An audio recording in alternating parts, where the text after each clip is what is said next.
Hi, my name is Stella Lee. I am a principal of Bureau V, an architecture firm based in Brooklyn, New York. Both of my parents come from Korea. My father's from an area called Ponghwa, and my mom's from Seoul. And they both emigrated to the United States in the 70s. And I think they both were children when the Korean War was happening. So, although my father's a bit older, so he remembers a bit of it.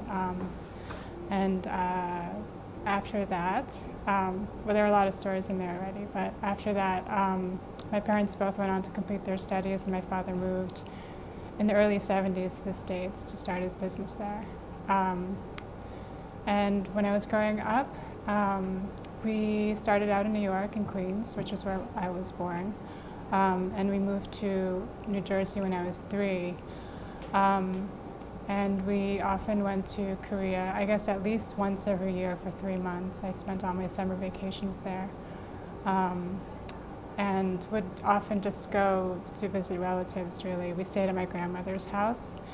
And really there wasn't much that I remember from that time except spending a lot of time with my grandparents. We weren't really being tourists because we were just there for family. So I didn't really travel as much as I think one would imagine I would have. My most recent trip to Korea, which was this past May, was probably my first time there as a tourist. I took my husband, who had never been there before, with me.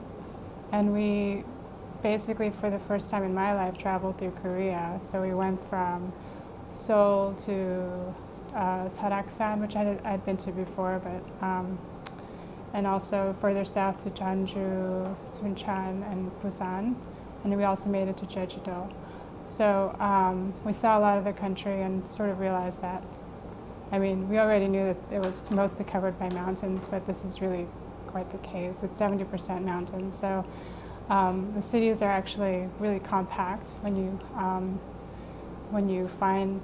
go through them. And another thing we realized was that because we're both architects, we thought we were sort of interested in finding things that made Korea special architecturally. And this was kind of hard to find. I mean, the most, at least in terms of the way you would identify like European cities or other even Asian cities, there's certain landmarks.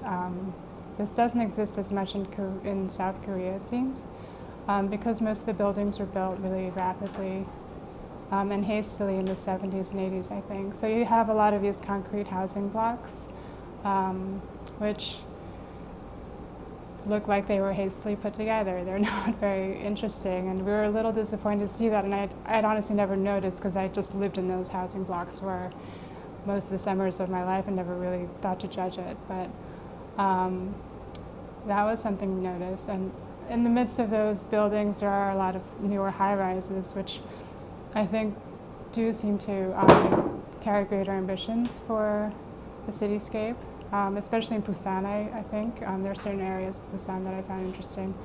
But at the moment, it's already so dense and populated that I think even building in cities like Seoul is really difficult right now. And then the other thing we also discovered was that we were going through a lot of the old temples and ruins and palaces that existed before, and found that most of them were actually reconstructions. So there's very little original ancient architecture still existing in Korea, which I think I always knew, but I was kind of surprised to find that it was almost always the case that everything was a reconstruction. And this is quite different from other cities in Asia, for example, where you do have older buildings that have actually been there for ages. Since I think Korea has a special history of being occupied by lots of different countries, that makes it, that has always made its structures more vulnerable to this destruction and fire. So